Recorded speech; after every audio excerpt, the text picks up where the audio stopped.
Hey guys, Daft here.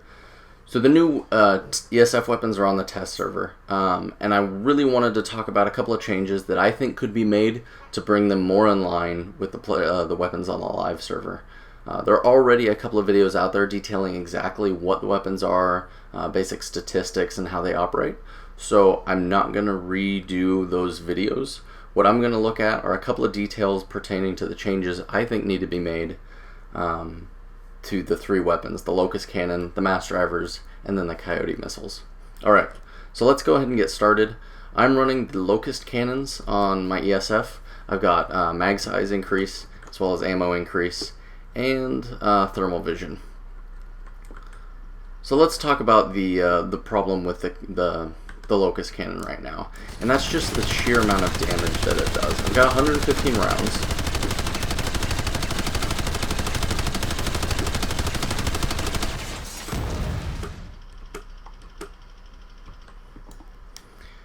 And as you can see, with 150 rounds, you can one mag a galaxy. Not only that, I've got 2,000 rounds spare. Just the sheer amount of damage that this gun does.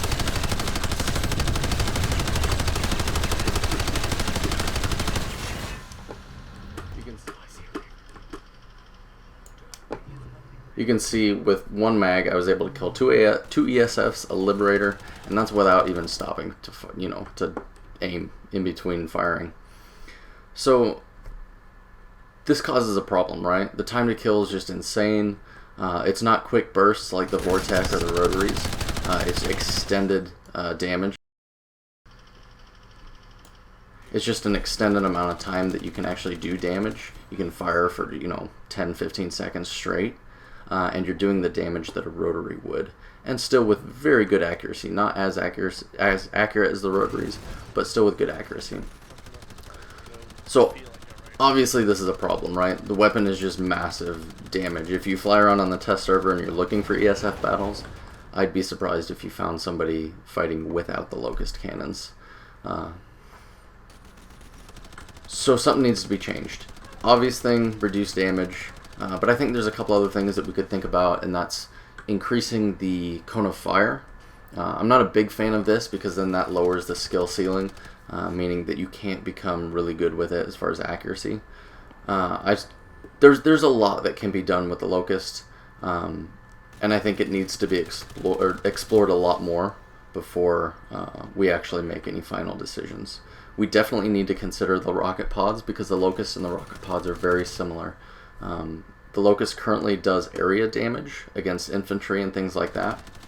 So that, I think either one or the other needs that. I think the rocket pods fill the area damage and the indirect damage role very well. So I think the Locust Cannons might be better suited for an AP role, anti-armor, anti-tank, anti-large things. Alright, we're going to jump in with the Mass Drivers.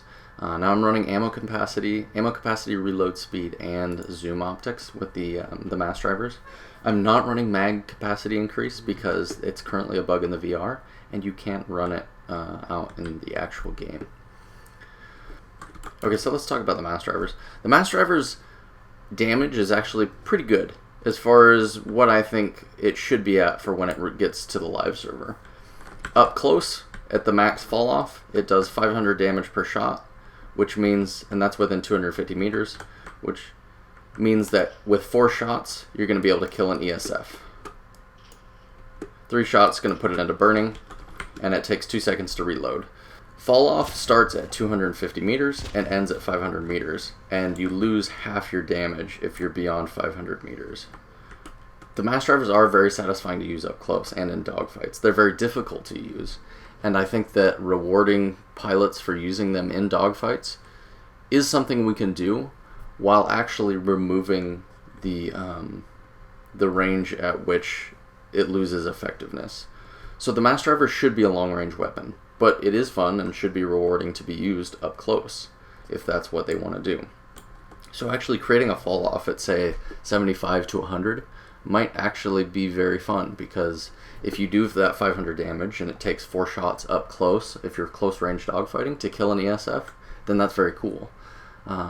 And then beyond, say, 125 meters or 100 meters, drop it down to Well, I mean, currently the damage at range is 250, so it takes about 7 shots to kill, which is 14 seconds. I think that might be on par with where it should be for longer range engagements, or maybe 350. The damage might need to be adjusted a little bit, just based on how effective they are. One thing I do worry about, though, is the effectiveness against Liberators with the Mass Drivers. They are a long-range weapon. The Liberator really has no way to combat this. You look at 3 ESFs all targeting a Liberator, or 2 ESFs targeting a Liberator, and it's really no contest as far as what the Liberator can do to escape. They basically got to run and hope they can get away. And that being said, ESFs can actually move faster than them. So let's push past the Mass Drivers and jump over to the Coyote missiles. So with Coyote missiles, I'm actually running ammo capacity, and I'm going to remove the lock-on time, so that way we're not compromising the stock lock-on time, so we can check this out. The two things I want to look at with the Coyote missiles are the lock-on range and the amount of damage it does to ESFs, as well as the cone of fire that you can lock onto vehicles. Alright, so let's go ahead and set a waypoint here on this Liberator. So the lock-on range for the Coyote missiles is 300 meters. We're at 330, and if you increase the lock-on range, it's 350. So right at 300 meters, we acquire instant lock on Liberators, instant lock on Galaxies, and for ESFs, it's about a second before you can lock. This can actually be reduced with a lock-on time cert, although I don't think that's necessary right now because they lock on very fast. Okay, so now let's look at what the damage is to ESFs. You fire 6 missiles. You have to maintain lock for them to actually... You have to maintain lock while you're firing for them to actually hit. But as you can see, 2 volleys will put an ESF into burning, and then, 2 more missiles will finish it off. I think that's a bit much. And the main reason I say this is because combined with the lock-on range of the Coyotes and the amount of damage it does, I think it may cause problems in the arena of dogfighting. Because if with the current lock-on mechanics and flare mechanics, you can only flare once every 25 seconds, and you can reload Coyotes in 4 seconds. So even if they do block the first 6 missiles you fire at them, 8 seconds longer, so you're gonna have them burning if you have done 0 damage to them already. Having said that, the Coyotes actually mix very well with the Vortex, so firing the Vortex while the Coyotes are reloading in between magazines can actually allow you to but to drop an ESF very rapidly, because all you have to do is just strafe them a little bit, and then the Coyote missiles do the rest. One thing I think can be done to change this and to actually increase the skill cap for the Coyote missiles, reduce the lock-on range to say 100 meters, 150 meters. This will set the role of the Coyote more into a close range. It won't overlap as much with the Tomcat missiles. The Tomcats should excel at longer range, higher damage. The Coyotes closer range, more rapid firing, consistent damage. The cone of fire that you can use to lock on is really going to be important once the mechanics for the lock-on changes. You're going to have to actually maintain a lock. So if you reduce the cone that you can maintain the lock on the target, it would basically be like requiring a higher accuracy for the weapon to be effective. And I think what this would do is actually allow skilled pilots who are on the defensive against the missiles to be able to evade them a lot better. And depending on how they modify the reverse thrust or the thrusters while in the vertical position, might need a little bit of adjusting, say up or down.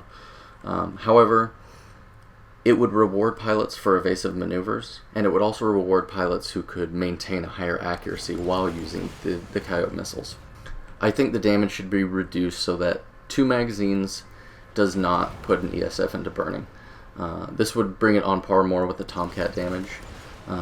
It really reduces the effectiveness of the Coyotes, but I think if you mix it with another weapon, say a Vortex, you still have that powerful ability to actually have a very short time to kill.